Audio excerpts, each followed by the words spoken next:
We've got massive deals to discuss. We've got buy low targets coming up on the Saturday special with a special guest. Let's get into it on today's episode.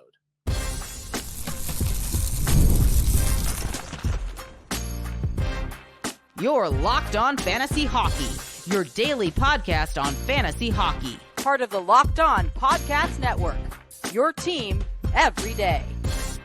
Welcome back to the Locked On Fantasy Hockey podcast. I am your host, Steele Rodin. We got a special guest, returning guest of the show, Blake Creamer of the Apples and Ginos podcast. Cream of the crop, doing tremendous things out there in the fantasy hockey community. Thank you again so much, Blake, for joining me on this Saturday special. We always appreciate getting you on as much as possible because you've got the insight, you've got the knowledge, you've got the analytics that we're going to break down, of course, on today's episode. We're going to break down some of these contracts across the NHL, Shay Theodore and Alexis Lafreniere securing the bag with their respective teams. And then we'll talk about some buy low targets for your fantasy hockey team that you can target in trying to kind of bolster your team up moving forward if you've struggled in the first couple of weeks. Over to you, my friend Blake. How you doing? How's the fantasy team going so far this year?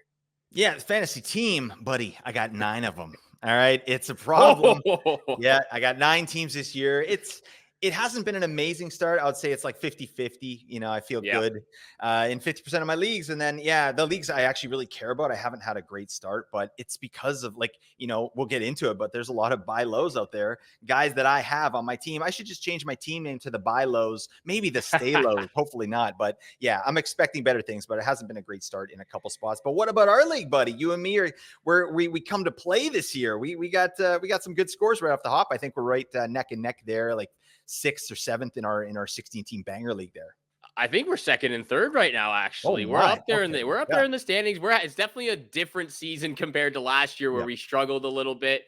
But yeah, the competitive league, we've been getting after it. We're top 3, both of us in that competitive league. Can't say the same thing for some of those other leagues that I'm in, just like you. A couple of those keeper leagues have been dragging me down to the depths, if I want to say so. But yeah, that competitive league has been pretty good so far, and we'll talk into that a little bit. But let's talk about these contracts from Shea, the Vegas Golden Knights and the New York Rangers. Shay Theodore signs a 7-year, $51.975 million deal to remain a Golden Knight for the foreseeable future. And when I look at this team right now, I mean, they've got a lot of guys locked in for a long time. Alex Pietrangelo's got 3 more years. Obviously, Noah Hanifin signed that contract last season when he was acquired by them. They've got Tomas Hertl locked in, but obviously some of their top guys, Mark Stone, Jack Eichel, 2 to 3 years before their contracts are over or up. But Shay Theodore, he's had a tremendous season so far. And I talked a lot about, he's one of my favorite defensemen. I think, again, with this Vegas Golden Knights team, the big thing with them is not being able to stay healthy with a lot of their players. And so far, all of them have been healthy. And that top line especially has been insane for the Vegas Golden Knights. Ivan Barbashev, Mark Stone, Jack Eichel, of course. But Shay Theodore on the back end, 7 points in 6 games so far, 10 shots on net. He's not really filling out those peripheral categories like he's done in the past, but he's getting the point production right now. Yeah, I'm a big fan of this player. I saw a funny meme out there. It was a picture of Mark Stone. It's like Mark Stone, after he heard Shay Theodore's new contract extension, his back started to hurt. I was like, it's like, how are they going to maneuver around this? But this is a great signing for Vegas, no question. It was an interesting narrative at the beginning of the season, whether it be Shay Theodore or Noah Hanifin on the top power play. And Bruce Cassidy just tooted in all of our faces. What is he doing? He comes out and says that Hanifin is going to be the guy for the top power play, and then proceeds to just dump Shay Theodore in there, and he's getting the biz and he's doing stuff. So it makes sense. Shay Theodore is the better power play option, and for them to lock him up here, I think it's a really great thing for this team. He's just got to stay healthy, right? And I'm not big on the injury narrative, but the fact is this guy hasn't been able to play a full season ever. So, we need to see him do that. But I think we're looking at a 60-point defenseman here if he keeps power play 1 all year, with maybe a little bit for more. I mean, he's an offensive juggernaut, this guy. He's really great at facilitating. He's great with his first pass. The periffs are non-existent, right? But that's not why you draft Shay Theodore. Mm-hmm. And I don't know, this is a guy that you probably got at value this year because of what Bruce Cassidy said. I think Theodore still was drafted over Hanifin, but you probably got him at value, and you're probably loving life right now. Yeah, he's definitely outperforming his ADP for sure this season. And like you said, he's never played a full season in the National Hockey League. But you go back to his point production from last year, 42 points in 47 games. The year before that, 41 and 55. He definitely has 60-plus point caliber in his arsenal. It just, that's the question. Can he remain healthy? So far, the Vegas Golden Knights have not faltered one bit this season with any injuries across the board to at least their top tier players. Probably one of the strongest, if not the strongest defensive core with all of those guys that we just mentioned. Probably on the opposite side, though, Alexis Lafreniere also signs a major deal. Probably one of the best first lines in the National Hockey League right now. Artemi Panarin, Vincent Trocheck, Alexis Lafreniere for the New York Rangers. He signs that crazy contract too. Almost identical deals. 7 years, $52.15 million for Lafreniere. And just a guy who's really developed over the span of his professional career in the National Hockey League. Didn't really like the way he was being coached and deployed in his rookie season, but you look at the stats, you look at the year basis, and he's just chipping away in the right direction. 57 points last year in a full 82 game span. He's got 7 points in 7 games played so far this year. I like the way he plays with a little bit of edge. He plays that physical role as well, but now he's starting to shoot the puck more and have a lot more confidence with making those plays in the offensive zone. Yeah, I mean, getting Peter Laviolette in here for the Rangers has been a boon for even Artemi Panarin, right? Unlocked a new level for Panarin. Obviously, they put this line together with Trocheck and Lafreniere, and it's been, aces up for these guys. I love the signing. I think it's going to be a bargain in a few years because, 100%. This year in particular, though, I think we all know Alexis Lafreniere's ceiling is going to be capped because he's not able to get on that power play, right? And so I think we're looking at like a 60 to 70 point player currently, but with this big contract here, they're obviously looking towards the future, and this is a player they're going to start to prioritize maybe even as soon as this year. Like, it wouldn't be crazy to me to have them, to have Lafreniere moonlight on power play 1 there at times and see what's what. And also, if anybody gets injured in that top unit, this guy's going right up there. Like, I can't see them moving anybody else besides Lafreniere up there. So yeah, but like you said as well, I think the really key piece with Alexis Lafreniere is he's upped his shot count. That's really huge, right? Like, New York Rangers were terrible at bringing up guys. Like, look at Capo Caco, prime example. Like, I remember when this guy was drafted, they're like, he's NHL game ready, get him in there, no problem, right? And he's still, he's an NHL player. He's finding his footing right now still. Yeah, it's not terrible, but I mean, Lafreniere is he obviously has found some success here, and that's not going to go away. I think we know what his role is now, but unfortunately, his offense is going to be capped a little bit, but we'll see what happens. Yeah, I mean, you look at the year-to-year basis, like I said, rookie year, 21 points, then to 31, 39, 57. Now he's a point-per-game player, obviously, in the small sample size of 7 games this season. I would like to see him on that top power play unit as well, because if anyone's going to get bumped off, I think to be honest, it has to be Mika Zibanejad, if anybody. And you can kind of shuffle around where everyone's going to set up. Obviously, there's going to be rotations, there's going to be set plays and everything. But I've been fairly disappointed with Mika Zibanejad so far this season. I think we haven't seen even close to what he's capable of doing, especially fantasy-wise, because he's in my keeper league.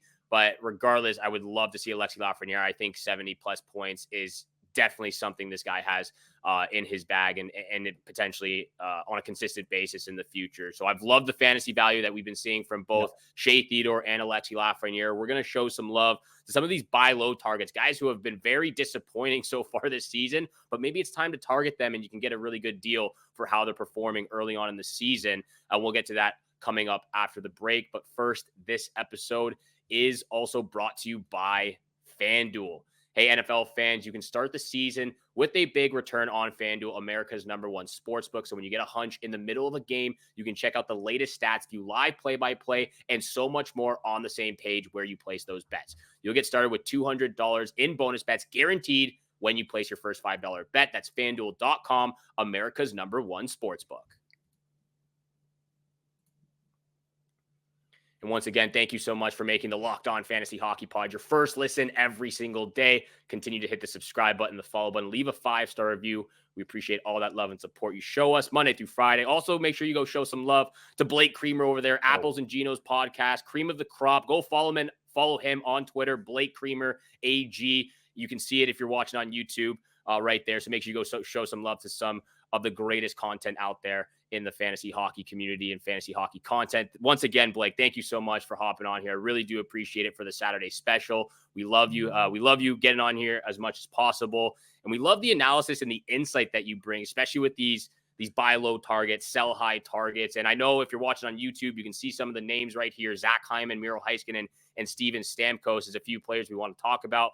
Blake, I know you got some guys in the bag as well that you want to discuss. So I'll throw it over to you, my friend. One guy that you really think we should be targeting right now on a buy low aspect. Okay. So yeah, if we're not talking about those players, I think like I'll go a little bit of a deeper cut here in players that I think should kind of pop off. And I'm going to talk about Dylan Cousins here. He's had, this is a guy that hasn't, he's got 2 points in 8 games, right? That show ain't no good. But one of the things that I've noticed so far this season, Buffalo is generating a ton of chances, right? They've been extremely unlucky. And, when I dig in under the hood on Dylan Cousins, this guy is 31st in the league in shots on goal per 60. Dylan Cousins, he does that. And he's 46 overall in individual scoring chances for per 60, right? He's shooting 0%. That is not going to continue, right? This guy's in the top 6 and he's on power play 1 currently. And Buffalo's power play, we know the story there, 0 goals. Okay, for the entire team. So, I mean, that is not sustainable. That's not going to continue, right? Cousins is going to get off the schneid. And when he does, I think we are still looking at a potentially 60-point player here if this deployment holds. So I love what I'm seeing under the hood there with Dylan Cousins. And I think this is a player that, might have been dropped to your wire. Like Buffalo has they have a pretty stinky schedule here over the next little bit, like week and a bit. So if Cousins is out there and you're up in your matchup, like grab this guy. This is a guy that should probably be on a roster, rest of season. Yeah, he should be. And understandably so why he's been dropped so much over the last couple, first 2 weeks of the NHL season. Obviously a guy that you're not going to drop is Rasmus Dahlin, who's also been in the same boat, hasn't really been showing that production offensively, not doing as much on that first power play unit as well. So I think it goes hand in hand with both those guys. I think if one of them starts going, you're going to see the other guys start going as well, facilitating, playmaking, and doing all those things that we know and love them for. Dylan Cousins, though, back-to-back seasons with 200 plus shots in the season, and he's already got 27 in 8 games so far. So he's getting those scoring chances, he's getting those high danger zones, and creating those opportunities for himself.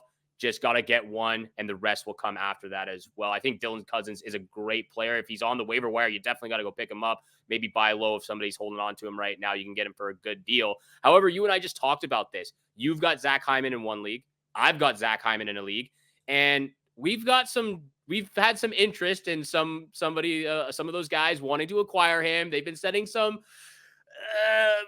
egregious trades towards the boys out here with Zach Hyman, a guy who has 0 points so far on the season. He has been, it's just been a completely different season compared to last year. It's been brutal to be as blunt as frank as possible with this guy, a guy who finished with 77 points last year, 54 goals, 0 points in the first 7 games. It's brutal. So when we talk about Zach Hyman and being a buy low target, what can we expect if somebody wants to acquire him? And what do you even think is going to be a fair deal? Because again, some of those deals that we got hint Connor Zary, that's not good enough. Yeah. It's interesting. I mean, this is still a guy that is extremely valuable for fantasy, right? And like to understand your question or to get an answer to that, we have to understand what the hell's going wrong with Zach Hyman. And the problem is it's not that he's not generating scoring chances. Like this guy on the year, 10th overall in the entire league in scoring chances, individual scoring chances for. He's getting a ton.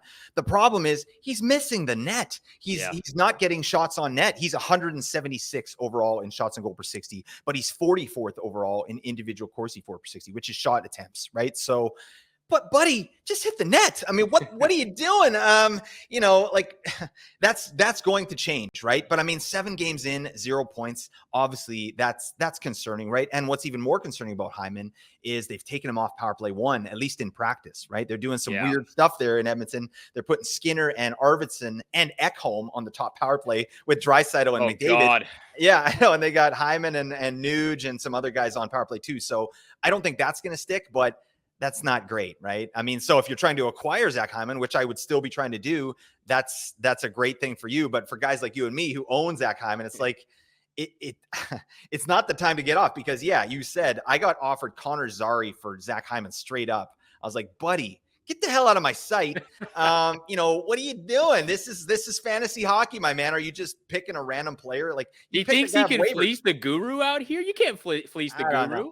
I almost accepted it. All right. No, just kidding. I never would do that. I'm riding with Hyman till I die. All right. Till the wheels fall off. Yeah. But yeah, this is bad. This is pretty bad. I know that his shooting percentage was crazy last year.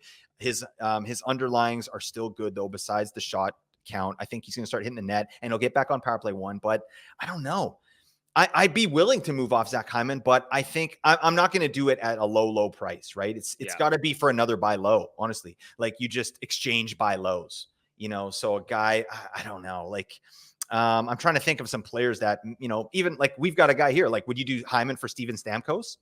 Maybe. Right now we're getting a little closer, right? Like, I still would rather have Hyman, but yeah, it's got to be kind of a buy low for a buy low. So both people feel uncomfortable, right? You can't just be like, oh my God, I got Hyman, or like, it's got to feel bad for it to be a good trade, I think.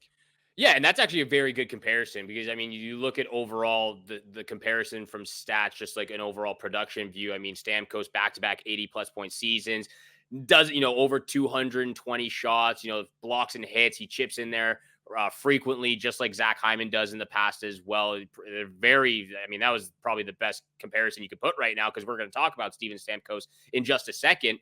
But yeah, you're right. Maybe it's a buy low trade for one for one, buy low kind of situation. But personally, again, if you've got Zach Hyman, I'm with you. I'm holding on to him until the wheels fall off here. It's ride or die season with Zach Hyman. And like you said, he's getting all those opportunities in the high danger zones. He's creating those chances for himself. He's just got to bury one. He's got to hit the net. He's had a few empty netters that have just gone right by him. Hasn't been able to capitalize. And same can be said for the guy you just mentioned, Steven Stamkos. We'll talk about him just real quick, and then we'll move on to a couple of defensemen and some other players we want to discuss. But Steven Stamkos is a great player to maybe buy low as well. And before the season even started, I was so high on this Nashville Predators team. I know a lot of people weren't. It was going to take some time maybe to get some chemistry with these guys coming in. Jonathan Marchessault, Steven Stamkos, Brady Shea on the back end. I just figured, this team was top 10 in goals for last year. They have one of the best goaltenders in the league, or so-called best goaltenders in the league. And UC Saros, obviously a little bit of a down season last year. But when they still made the playoffs with the young kind of core they had, some veteran players, but they still made the playoffs last year, top 10 in goals for. You figured with multiple Stanley Cup champions, multiple 40-plus goals players as well, it's just bound to elevate, and just hasn't been the case for Nashville. But what do you think about Steven Stamkos and him being potentially a buy low target as well? Yeah, no, I'm big on Stamkos. I love what I've seen at the start of this year. It's just been, they had such a rough start. It's really hard to quantify, honestly, what's going on there. But yeah, it's just one of those things. You can't just throw a bunch of good players in together and then hope that it all works out. Like, that this kind of makes sense. Like, there's a settling that needs to happen, and that is happening. But one of the things that, again, Nashville's doing really well, similar to Buffalo, they're generating a ton of shot attempts, and they're doing pretty well in their chances too. And Steven Stamkos is right there. Like, this guy's got 1 goal in 6 games. Nice, he got off the schneid there, but the underlines are insane. Like, if you were worried about Stamkos and his deployment, worry no more. He's getting like over 19 minutes. That's excellent.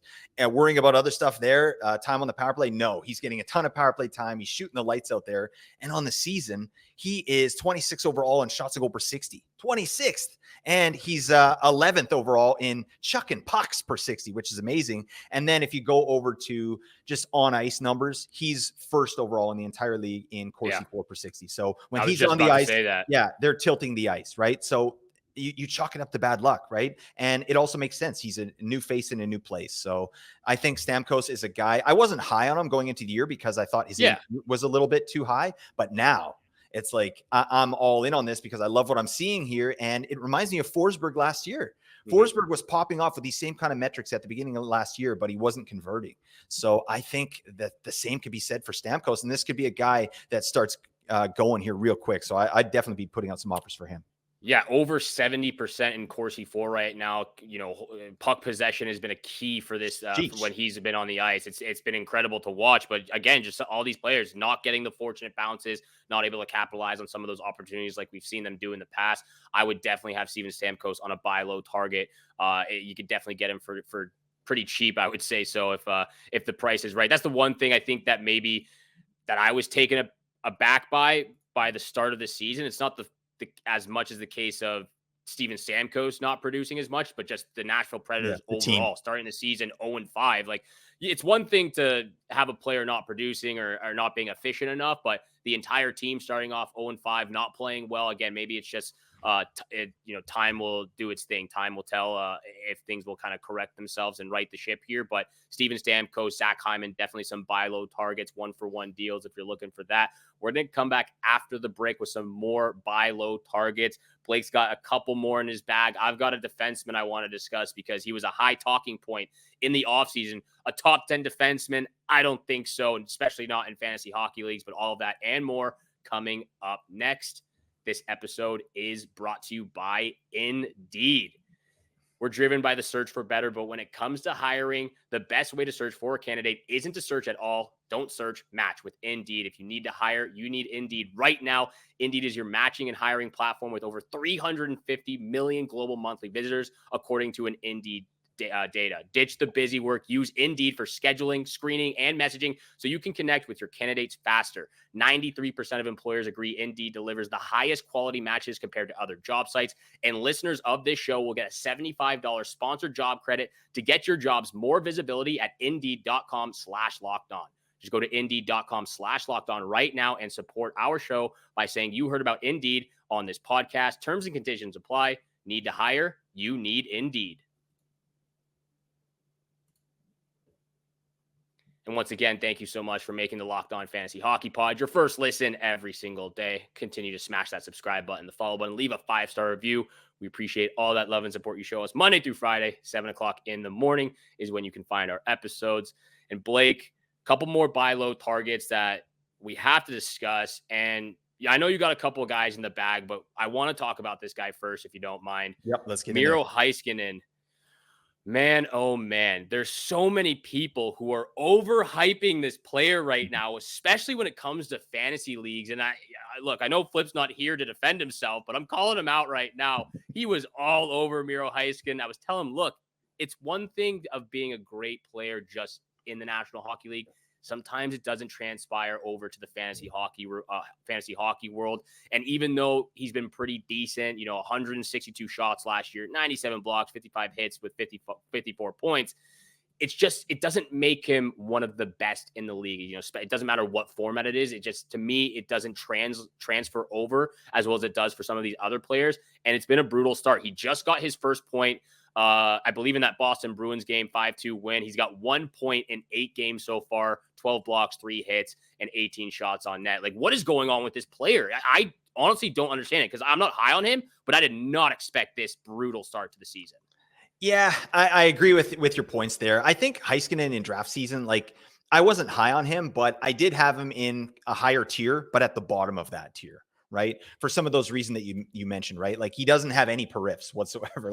Really stinky with the periffs there. And I think what you're hoping from, if you draft Miro Heiskanen, is kind of a return to form of that 70-point season that he had in 22-23, right? But if he's not getting that, that was boosted by massive power play points that year. So that came crashing down. Play assists. Yeah, that came crashing down to earth, in 23-24. And then, rough start to this year. But Dallas is playing amazing. I think Dallas in general as a fantasy team, super frustrating, right? Because you've got some really high-end talent, which I would consider Miro Heiskanen in there.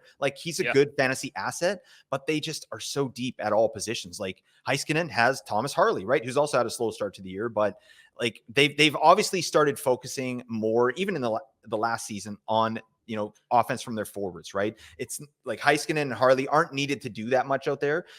It's their top 9 in Dallas is deepest probably in the entire league, right? Yeah. And it's frustrating because you got guys like J-Rob and Hintz out there who we want to see that first line treatment, but Matt Duchene and Mason Marchment and even Wyatt Johnston, they're cutting into Sagan's all that been pretty good this year too for them. Sagan, crazy. He's doing a lot with the little, but back to Heiskanen here. He's going to be better. I think he'll get back up to the 50 points here. He's too good for that. And, I can understand, being excited about this player just in reality, because I think he's one of the best defensemen in the league. But in terms of fantasy, no, it's just not there. And I have him in a spot here that it's really pissing me off because I drafted really close. I think I had 2nd overall pick. So I got McKinnon, which is great, but it's hard to get those top end D from that position, and I didn't want to reach. So I found myself ending up with Heiskanen in there because he was the bottom of that bucket. And yeah, it's been a slog, man. But I do think that he'll come back. He had a massive game there in the last one that sort of upped his numbers again. Like he had 7 shots on net, 10 shot attempts. Like that's what you need to see. If he's doing that on the regular basis, maybe we see 60-point Heiskanen, but it's just not something that he's been doing on a regular basis. And I think that's the big difference when we talk about some of the elite defensemen in the game right now. Cale Makar, Victor Hedman, Adam Fox, guys who are going to take control from the back and move it upwards, breakout passes, creating those offensive chances, and sometimes just doing it all themselves. I haven't really seen Miro Heiskanen do that even throughout the NHL career. And you go back to that career year of his 70-plus points. But even then, a lot of, like you said, came on the man advantage. 34 of his 72 or 73 points came on the power play, and that just helped him a lot. And I think that's what a lot of people were looking at. Definitely overall from that 2022-23 season, just you look across the Dallas Stars, Jason Robertson went from 109 points down to 80. Rupe Hintz went from 76 down to 65 or something like that. So it kind of just translated on a year to year, but they were still a very strong team. You're seeing that from a couple of these guys across the league right now. So, I mean, Miro Heiskanen, it's definitely intriguing I think you could probably get a really good deal if you were to target him right now in your fantasy hockey leagues, but we had to mention him. Who else are you looking at right now before we quickly wrap up? Yeah, I'll give you a couple quick ones and just get your thoughts on it here. One is Nazem Kadri. That's a player that I'm really interested in right now. He's got 5 points in 7 games, but only 1 goal in his last 5. So he's pretty cold right now, but this is a guy that's generating a crap ton. Under the hood, he's looking really good. 10th overall in shots to goal per 60 in the last 5 games. 2nd overall in the entire league in individual scoring chances per 60. So that's really key. He's just not putting the biscuit in the basket. So I'm always interested in guys that are generating that level of offense there and that aren't really popping off right now. So I think there's a lot of headroom for Nazem Kadri there. And then another player who's not quite as low, but a player that I think has a big potential this year, Andrei Svechnikov. He's got 5 points in the last 5 games. So yeah, it's not exactly a buy low, but it is in terms like he's trending, or he's pacing for 68 points. I think his ceiling is much higher than that, especially with the metrics underlying here. Like, first off, he's getting finally first line minutes here with RBA, Rod Brindamore. Rod the Bod, thank you for your service, my man. Get this man on the ice. In 6 games, he's 6th overall in the league in shots to goal per 60, 5th overall in individual scoring chances for per 60. This guy's doing it all. He's doing the thing. Plus, we know he brings the thunder, right? Oh, he brings the boom, baby. He's got the bangs. He's got the shots, right? This guy's a unit. So, I mean, while he's still kind of not popped off at this point, I'd be putting out some trade offers for Andrei Svechnikov. 100%. And we, in the offseason, before the season started, we did the high risk, high reward players. He was on that list for me just because obviously of the injury concern, but I love the chemistry and the confidence level of him playing with Seth Jarvis and Sebastian Aho. I think, again, if it's hard to predict injuries like you've mentioned in the past, but if he can stay healthy, I can see 70-plus points from this player, a guy who's going to be a Banger League beauty, get those penalty minutes, get the physicality. Yeah, he plays with that edge as well. He's one of my favorite players. He just has to remain healthy. I like the fact that you bring up Nazem Kadri, though, because he's one of those guys that when he's not producing offensively, scoring goals, playmaking, all that, he still makes a difference in other areas of the ice. And you look at what he's done over the last couple of years. You go back to the career year with the Colorado Avalanche, 87 points, but his hits and blocks and shots were down. They were down to 52, 19, 247 shots. First year with Calgary, the points dropped significantly, almost by 30 points. But the peripherals, he was up to 267 shots, back up to 99 hits and 31 blocks. So he's one of those guys that if he's not being effective offensively with the goal production and the playmaking, like I mentioned, he's making a difference in other areas of the ice, and that's still very good for your fantasy formats, regardless if it's Banger Leagues or just fantasy points straight up. Like, he's making a difference for your team. So I like the fact that you bring up Kadri. Yeah, and just one last thing on Kadri. I'm just excited about the deployment as well. He's the number 1 center there in Calgary, right? And obviously they've had a surprising start. That's been buoyed by some really nice goaltending. I think, which is probably not sustainable, right? Dan Vladar, Dustin Wolf. As much as I love Dustin Wolf, like, that's probably going to go down. But yeah, like it's you said, bound to come down eventually. Yeah. And but Kadri's bringing a lot to the table, and especially in terms of his shots on goal per 60. Like, this guy is popping the hell off right now. He's shooting a ton, and I just like what I'm seeing there. And now they've got Martin Pospisil, the popsicle, on his line. He's about to go off, blast off to the moon, right? And Big Kuzi, two of my favorite players, Pospisil and Kuzmenko, playing with Kadri. I mean, this guy's primed. I think another 70-point season for Kadri makes total sense to me. And this is a guy that he might even be on your wire. Like, if he's on your wire, he should be on a team. But this is a guy I think you could kick out some offers for, and like, even for like a good waiver wire pickup, and you might be able to score Nazem Kadri, and that's a dub for you. You might have to hit back that guy who wanted to trade you Connor Zary. Yeah, You're going to have to get Nazem Kadri and Zary going on your roster. What are you doing? Moving forward? Yeah, probably one of the most crazy trade transactions I've heard so far this season, but we're definitely not accepting that for a guy like Zach Hyman. We're not accepting that by any means. Those are the buy low targets: Zach Hyman, Miro Heiskanen, Steven Stamkos, Andrei Svechnikov, Nazem Kadri. If they're on the waiver wire, you got to go pick them up right now because the value is there. Once again, Blake, thank you so much for hopping on the podcast today. Saturday special with a special guest here. Appreciate it so much. Thank you all out there for tuning in to the Locked On Fantasy Hockey Pod, making it your first listen every single day. And we will see you back here on Monday for Waiver Wire Monday. Peace.